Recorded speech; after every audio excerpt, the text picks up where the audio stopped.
Bangladesh have seized control here in Sylhet after bowling Pakistan out for 278 and then with the bat in hand extending their lead in this city of tea gardens. Yes, it was a very confident effort from Bangladesh. Babar Azam was looking good. He's the one who stands out, 68 of 84. And then a few starts but couldn't really convert. But Sajid Khan definitely adding value with that 38 of just 28, bowled out for 278. Well, Taskin initially got the first blood, 2 wickets for him. Miraz in the middle overs, 2 for him. Rana and then Taijul. Taijul was a phenomenal 3 for 67 of his 14 overs.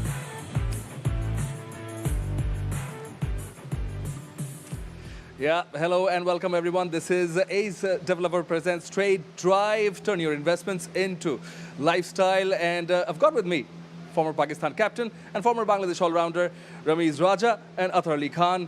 Thank you for joining us, gentlemen. Hello, hello. Yes, thank you. Thank you. Your quick thoughts initially on the day, how it panned out, Ramiz bhai. Another powerful day for Bangladesh, another so-so day for Pakistan. I mean, it could have been a lot better if partnerships had brewed. Babar and Salman Ali Agha was an important partnership, but Babar went after settling in, undone by Nahid, and then Nahid ran through the rest of the cast. Taijul picked up wickets as well, so it was another very good day for Bangladesh. How do you see it, Athar bhai? How did you feel the day panned out? I think very good for Bangladesh to go get a powerful batting lineup like Pakistan, to get them bowled out for 232, not 278, 232, which means they took a lead of 46. And in the end, they're still batting, wickets in hand. They lost Momin ul Haq, but the lead of 156. I think they finished in a very comfortable position at the end of the second day's leg. Yeah, 232 indeed, corrections there. But Bangladesh really bowled well. And even though there were talks of the surface supporting the batters being favorable, Bangladesh bowlers were on top. And it was Taskin Ahmed again, giving the breakthrough when the team needed it, Athar bhai.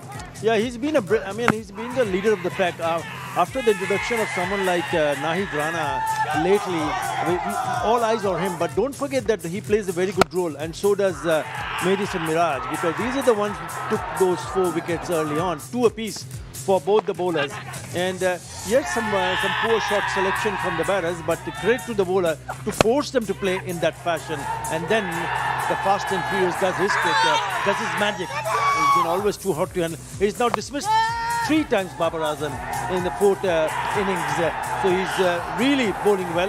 And then you mentioned earlier, Taijul Islam was the one who kept them at bay and then picked up wickets at regular intervals. Ramiz bhai, your thoughts, particularly in the middle order, and when Babar Azam was going, it seemed like that they've got control.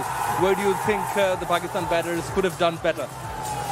Yes, it's a game of partnerships. It's a game of hard grind. You got to put a price tag on your wicket. I thought the tail, except for Sajid, Sajid with the hefty blows showed a bit of character, but other than him, the tail was woefully out of touch with the situation. And then Rizwan played a strange innings as well. Litton Das was a perfect template for him to follow through, because wickets had gone down, 6 wickets had gone down, and even then he was exposing the strike to somebody like Hassan Ali against Nahid Rana. Now, Nahid Rana had undone Babar Azam, and Babar Azam's play against extreme pace was so-so as well. Even though he got a 68, but from technical point of view, he looked a bit jammed and bit nervy. And his feet weren't moving a great deal because expecting the short ball, and maybe he needs to work on his batting, and there's always scope to get better in cricketing terms, even if you're a Babar Azam. So I thought his batting against Nahid Rana was a bit scratchy and iffy. And then, Rizwan's performance with the tail was also below par, because he could have taken the charge. It's about leadership. I mentioned that in the commentary also. Litton Das showed the way how to lead the late middle order and reach a milestone. Go the distance, make it tough for the opposition. But Pakistan threw in the towel very early in the piece. And so, that first innings score of Bangladesh certainly looked almost impossible to chase down, even though in cricketing terms, that wasn't such a heavyweight first inning score. Well, speaking of the bowlers doing well, Taijul Islam yet again with a 3 for and in an important juncture where the innings was and taking important wickets such as Rizwan, Salman Ali Agha, and another one. Your thoughts on, and Hassan as well, your thoughts on Taijul's performance? He's the leading wicket taker for Bangladesh in Test cricket. He's the one who's only gone past 250 wickets in Test cricket. So expectations are high. And he's always performed well. Remember, this is only the second day of a Test match. And to be able to extract a little bit of turn, one turn really sharply, we'd gone past the bat of, I think it was Rizwan. So when you have that kind of experience, then you know that even if you really don't pick up a wicket in your early spell, but you still have to have that certain belief in yourself that, yes, if I can bowl in the right areas, if I can put a little bit more pressure by not conceding too many runs in my spell, I will be able to create pressure. It's about partnership. We speak about partnership in the batting department. It's also about partnership in the bowling department. Remember, in the first Test match, 20 wickets taken by 10 by seamers and 10 by spinners. Even today, 5 by spinners, 5 by seamers. It's a totally collective performance. It's a solid team performance. And it's not Bangladesh relying on one particular player or two players, but it's all about partnership, and they're putting their hands up, and they're looking a very solid unit, especially in this format of the game. And speaking of, different players putting their hands up, and from Taijul to someone who took Taijul on, surprisingly, was Sajid Khan. Hat-trick of sixes against him, important 38 runs added. Yeah, I mean, I just mentioned that he showed a bit of ticker and common sense as well, because, it's not the first time that he's batted like this. Very, very powerful hitting against Taijul, and took him by surprise. It was a massive surprise, and I think because of his big hitting, Pakistan were able to close out on that first inning score. I mean, it still is a lead of 46.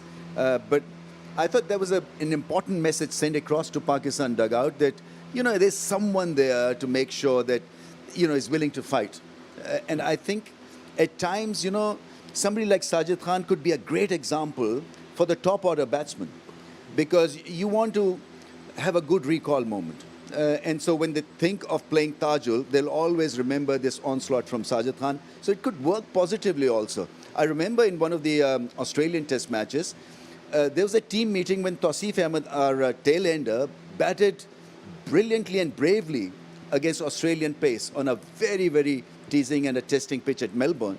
And there was a team meeting praising Tausif Ahmed and what to learn from his batting, because it was dogged defense, it was brave batting. And so, I mean, such a knock can be a good reference point for some of the, young debutants, for example. I mean, not debutants exactly, but debutants from Dhaka. That all is not lost, that there's someone who can set an example for you. Right.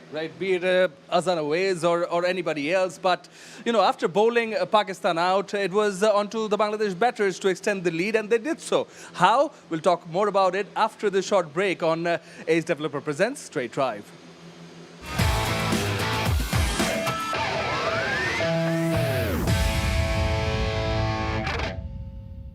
Welcome back, everybody. This is Ace Developer Presents Straight Drive. Turn your investments into lifestyle. Well, Bangladesh chasing momentum rather than survival. They came out with optimism and already put 110 runs on the board after bowling Pakistan out. Mahmood Hassan Joy, the pick of the batter so far, 52 of 64, hitting 10 boundaries. He looked very, very positive. That Mahmood Hassan Joy, he really enjoys batting here. They have lost 3 wickets as the day ended, but we're having a look at how good Mahmood Hassan Joy was and how positive he was, Athar Ali Khan. Yeah, it was a joy to watch him, especially these drives that he puts away. And he was very keen to latch on to the loose deliveries. He put 2 against Sajid Khan's over. Remember, he enjoys batting at this venue. His highest test score is 171, which came against Thailand last year. And look at this offside. He packs quite a lot of punch because he likes to play on the offside. But, he also needs to understand that when you have that kind of a start, that he needs to hang on. You have given a good start to Bangladesh. Just imagine if he had stayed unbeaten at this stage, at the end of the day's play. Right. Would have been so much better for Bangladesh, but still very young. He's been playing for a while now, but he needs to convert those start bits because you never know, a good delivery, you're out very quickly, but when you get a start, you need to capitalize. Yeah, which he didn't, but right before he got out, we were also saying that he capitalized on the width offered to him, Ramiz Raja. Yes, indeed. Next question. Well, next question would be, are you happy with Pakistan's bowling so far? Well, they have an outside chance here. I mean, they got rid of Mominul. I feel that they need to be engaged in a positive way because anything can happen in cricket. So if, say, Abbas has a wonderful time of it, if Sajid gets to spin the ball, you know, there's Hassan who's got that round the stumps angle working against the left-handers. Who knows? I mean, Shahzad has been a real revolution. What an inclusion he has been. Inspirational change for Pakistan, 2 for 19. And he's kind of leading the pack in the second innings. So anything can happen. So Bangladesh shouldn't feel absolutely secure. Yes, they have the upper hand, but in test match cricket, things can go haywire very quickly. So if Pakistan can have a very good first session, they could be back in this test match. They were having a look at the wickets, Athar Bhai. Please talk us through it. Yep, I mean, they did pick up a few wickets, very good catch in the deep there. But you see, with 156 runs in the bag for, that's the last one, Mominul Haq fishing and then getting out in that fashion. To have 156 run lead after the end of the second day's play, with that many wickets in hand, you must say that Bangladesh are in the driving seat at the moment. Because even if they lose early wickets, there will be runs added. And as long as they add runs, if they can manage to hang on, let's say they bat 2 sessions, the wicket starts to have a little bit of wear and tear. So 2 sessions, if they add 150, another 150, that's 300 lead right there in front of you. I'm sure Bangladesh will not be looking forward what's going to happen on day 4, day 5. What they'll be thinking, okay, let's just concentrate on our batting. Let's just bat through session by session, and we'll see what fetches out in terms of runs at the end of the day, if they can survive. They have wickets in hand. If they can still bat on day 4. No problem, because there's so much time left in this test match. Yeah, plenty of time left, Ramiz Bhai. I'd just like to pick your brain on, if you were Bangladesh, how long would you bat from here on? What would you want to do tomorrow? As long as possible. Yeah. Get Pakistan out of reckoning completely. So let them get frustrated when they go out, when they come out to bat. You know, carry that frustration with them. I think they are in a good position to do that. But I say from experience that things can happen very quickly. The scenario can change very quickly. And I think Pakistan have got to believe in that scenario happening. Because you've got to look at this as a broke situation. You know, go for broke. When that happens, when you're desperate, you know, at times you play above yourself. And you've got to think like that. Because otherwise, if you feel that Bangladesh is going to have another dominating day, and you start on that negative, you know, and you can get down very quickly. Yeah, you don't want that negative frame of mind is all you're trying to say, I would assume? Yeah, I mean, there's no point in thinking like that because, you know, they're already 1-0 down. They're in a desperate situation. So whatever target is set by Bangladesh, you know, even if it's an impossible target, you got to go for it. Right. You got to go for it. A desperate situation, upper hand. How did these words come to be? This is how the summary looks like at the end of day 2 of this second test match of the Dutch Bangla Bank series. 278 all out Bangladesh. That brilliant knock by Liton Dash, 126. In response, Pakistan bowled out for 232. Babar, Azam shining, 68. Rana, Taijul, 3 fours individually. And then Bangladesh with the bat extending the lead, courtesy of Mahmood Hassan Joy's half century. But they've lost 3 wickets. They lead by 156 runs as of now at the end of day 2. Well, yes, Bangladesh in a position of strength, but it could still go either way. That's the beauty of Test match cricket, isn't it? Dutch Bangla Bank Test Series Day 3 promises a lot. Tomorrow, 9:45 a.m. in the morning, we'll be there from here, Sylhet International Cricket Stadium. Well, one good thing is that we're enjoying the test matches, and thank you for your company, Ramiz Raja and Athar Khan. And no rain. Yes. Absolutely. Yes, and hopefully it stays away also. Don't forget to join us again. This is Ace Developer Presents Straight Drive. Turn your investments into lifestyle.